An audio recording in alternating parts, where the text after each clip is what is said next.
কথা। যাদবপুর নামক একটি গ্রামে মোহন নামের এক চাষি তার স্ত্রী ও বাচ্চাদেরকে নিয়ে বাস করত। কৃষিকাজ করেই ওরা ওদের জীবিকা নির্বাহ করত। একদিন ওর স্ত্রী ওকে বলে, কতদিন হয়ে গেল বৃষ্টি হচ্ছে না, আমরা চাষ করব কি করে? তখন মোহন বলে, চিন্তা করো না গিন্নি, ভগবানের ওপর বিশ্বাস রাখো। আমি ইন্দ্রদেবের ভক্ত, কালকে গিয়েই মন্দিরে পূজা দেব, তারপর দেখো কিভাবে বৃষ্টি হয়। তখন রাধা বলে, ঠিক আছে, তুমি কাল সকালে গিয়েই মন্দিরে পুজো দিয়ে এসো। তারপর মন্দিরে পুজো দিয়ে বাড়ি চলে আসে। বাড়িতে এসে ওর স্ত্রীকে বলে, আমি পুজো দিয়ে এসেছি, এবার দেখো কেমন বৃষ্টি হয়।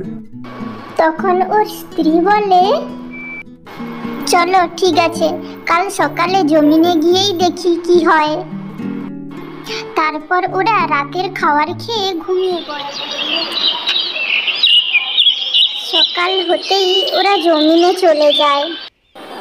তখনই ওখানে রামু কাকা চলে আসে এবং বলতে থাকে, বৃষ্টির তো দেখা দর্শনই নেই, আর তুমি চাষ করতে চলে এসেছো। আরে ও রাধা মা, তুমি মোহনকে বোঝাও। তখন মোহন বলে, আমি ইন্দ্রদেবের কাছে পুজো দিয়ে এসেছি, আর আমার পুরো বিশ্বাস আছে তাড়াতাড়ি বৃষ্টি হবে। তখন রামু কাকা বলে, তোমার কথা সত্যি হলেই ভালো, বৃষ্টি না হওয়াতে আমাদেরও খুবই খারাপ অবস্থা। এই বলে রামু কাকা ওখান থেকে চলে যায়।